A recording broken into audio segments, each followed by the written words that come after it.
Guys, yung topic natin for today guys, ang katotohanan sa kasalukuyang estado sa kabila ng napakaraming pamisteryosong anggulo ng mga netizen kabilang na mga sumusunod na pilot session kasama mga kapatid ng alkalde at pagsita sa Thailand nila Mark Alcala at saka si Catherine guys na nanatiling unconfirmed o walang opisyal na pag-amin ang dalawang hindi sa kanilang relasyon.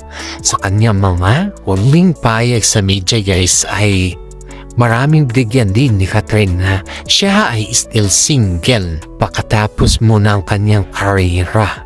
Ito guys, ang opisyal na estado ng relasyon ni na Catherine Bernardo at saka Mayor Mark Alcala ay formal na nananatiling unconfirmed.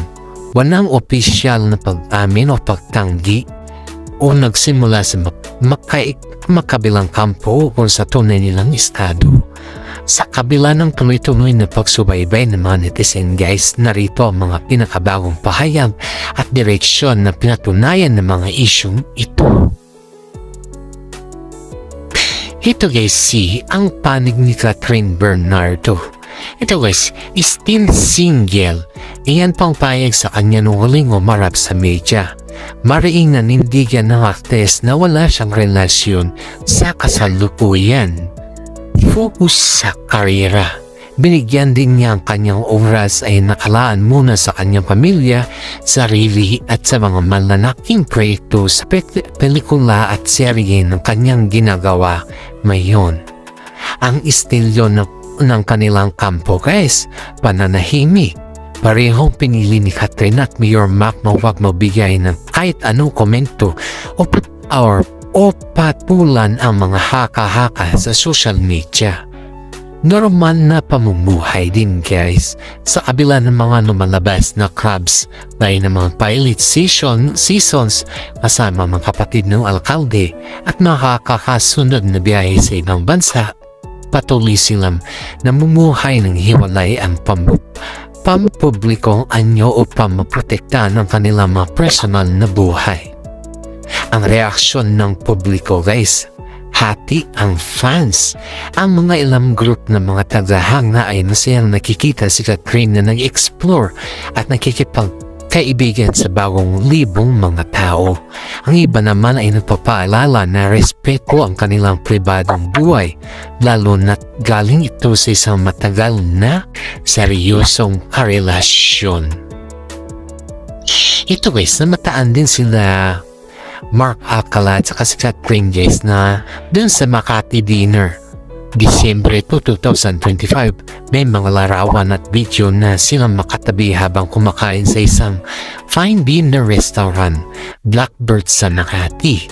Ang tinutukoy na dinner, Makati dinner noong December 27 guys 2025 ay ang viral na pagtatagpo ng actress na si Catherine Bernardo at ng Lucena City na si Mayor na si Mark Alcala. Naging usap-usapan sa social media ang mga kumakalat na larawan at video na kung saan ay makikitang makatabi silang kumakain sa kilalang fine dinner or fine dining restaurant na Blackbird at ang Milson Tower sa Ayala Triangle, Makati. Dahil dito ay mabilis na uminit ang mga espekulasyon at chismis tungkol sa estado ng kanilang relasyon. Narito ang ilang mahahalagang detalye ukol sa tagpong ito. Ang paglilinaw sa kabila ng mga kumalat na kilig, videos at haka-haka ng mga netizen, nilinaw ni Catherine Bernardo sa mga sumusunod na panayam na siya ay nanatiling single at walang katotohanan mga romantikong ugnayan na ipinupukol sa kanila.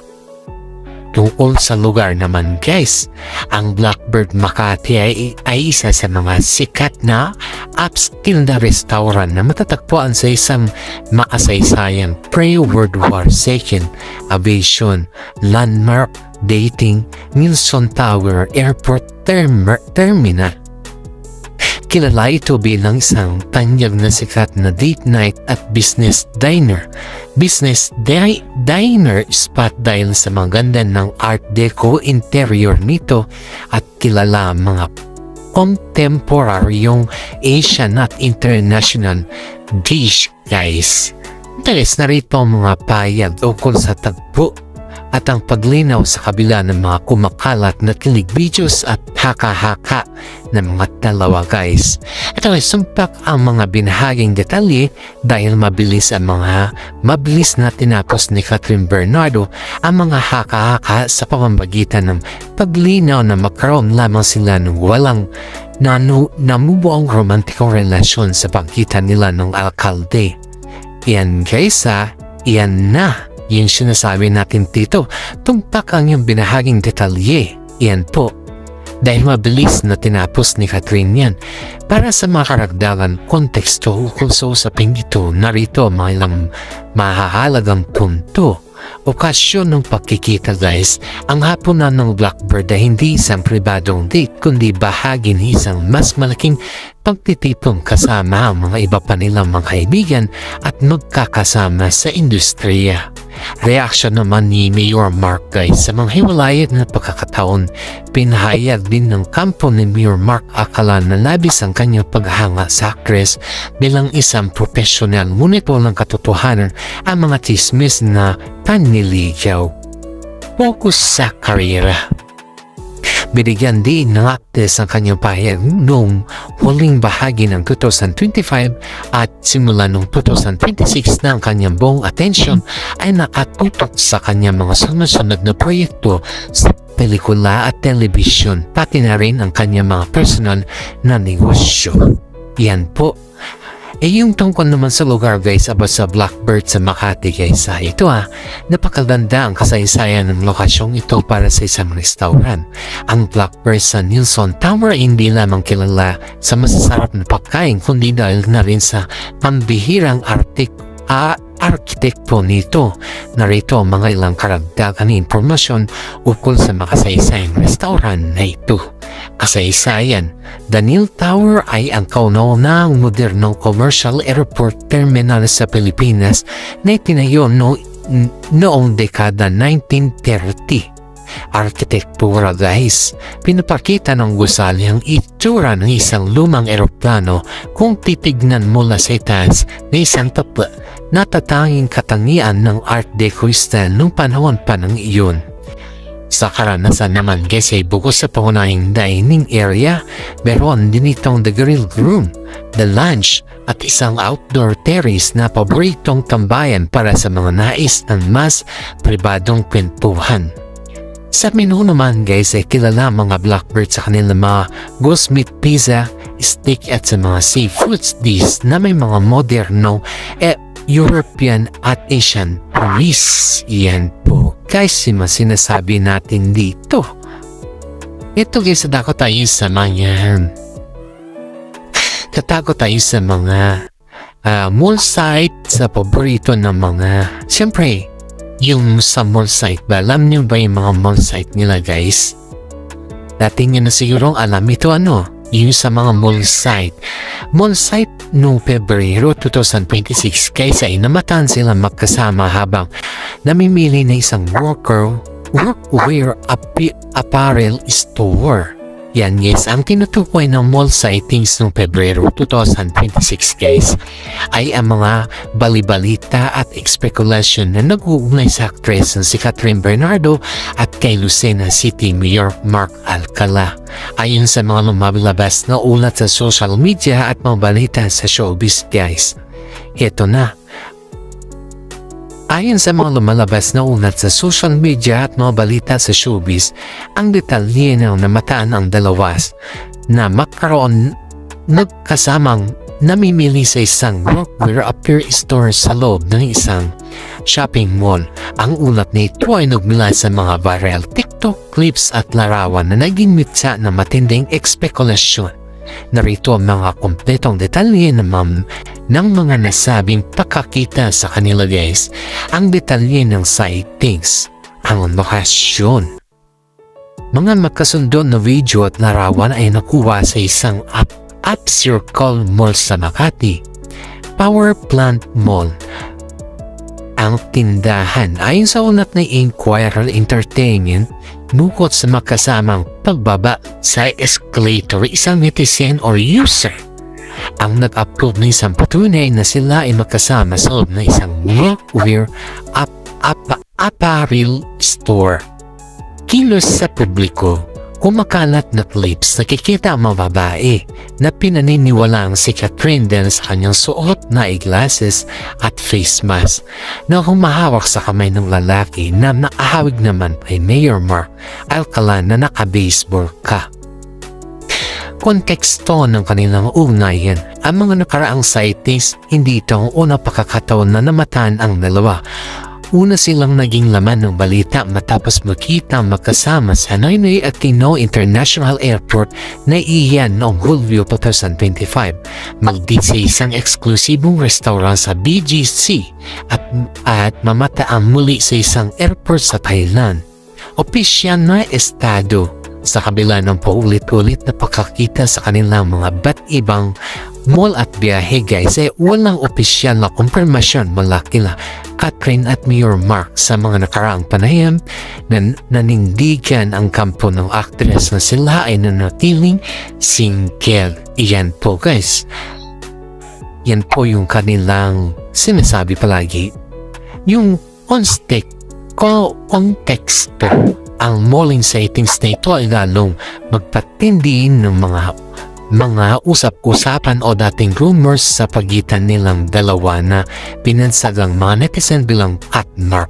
Katapos ng sightings na ito guys ay mabilis na kumalat ang mga teorya o pagsubaybay ng mga fans sa iba't ibang social media rules at mga nakarang pagkakasabay sa biyahe. Ang mga teorya at pagsubaybay ng mga fans matapos ang sightings nito ay nagbunga ng iba't ibang kontrobersiya, partikular ng paglabas ng mga issue tungkol sa nakaraan ni Mayor Mark Alcala. Narito ang mga pangunahing detalye at aking takbo ng usap-usapan sa social media. Ang Cat Mark social media shorting is clotting. Pagugnay sa mga biyahe matapos ang mall sightings mula sa hinalukay na mga netizen ng mga nakaraang timestamp ng kanilang mga biyahe. Bigyan diin muli ang mga fans ang makasabay nilang pagpunta sa Thailand at kanilang pagkahiwalay ngunit tila makasabay na po sa Japan. Mga pahiwatig sa pus, sinuri ng mga fans ang bawat anggulo ng kanilang larawan na si Catherine, tulad ng mga refleksyon sa salamin o mga animo ng lalaking kumukuha ng kanyang litrato upang tupanayan na kung si Mayor Mark ang kanyang kasama. Ang paglabas ng kontrobersiya, ang issue kay Jessica Mendiola. Ang revelasyon, kasabay ng pag-init ng Cat Mark rumors, isang malaking isyong pumatok ng magsalitang dating partner ni Mayor Mark na si Jessica Mendiola. Ang hayag ang kinumpirma ni Chisla sa social media na mayroon silang anak ni Mayor Mark. Bukod dito, nagpahayag siya ng sama ng loob dahil tila hindi umunim nabibigyan ng sapat na sustento at oras ang kanilang anak. Habang nakikita naman ng publiko ang maranyang pamuhay ng mga date ng dati ng alkalde. Epekton sa rumors. Ang isyong ito ay nagdulot ng mga matinding polarization sa mga netizen. Maraming fans ang mga nag-alala para kay Catherine at nagpayo sa kanya na lumayo upang huwag madamay sa personal at legal issue ng alkalde. Ang naging reaksyon ng kampo, pananatiling tahimik sa kabila ng paglutang ng isyu tungkol sa anak ni Mayor Mark at ang patunay na pag-ugnay sa kanila. Pinili ng kampo ni Catherine Bernardo na manatiling tahimik at huwag mabigay ng anumang opisyal na pahayag. Focus sa karir. Ipinagkita ng kampo ng actress na abala ito sa kanyang mga solo endorsement at mga bagong proyekto upang ilayo ang atensyon sa publiko sa usaping pag-ibig. At bago natin tapusin yung ating updates for today guys, ay gusto ko lamang po pasalamatan yung mga fans po natin dyan na palagi sumusubaybay sa ating updates. For more updates about kila Catherine, Daniel Padilla, Mark Alcala at iba pang showbiz updates guys, is please follow us.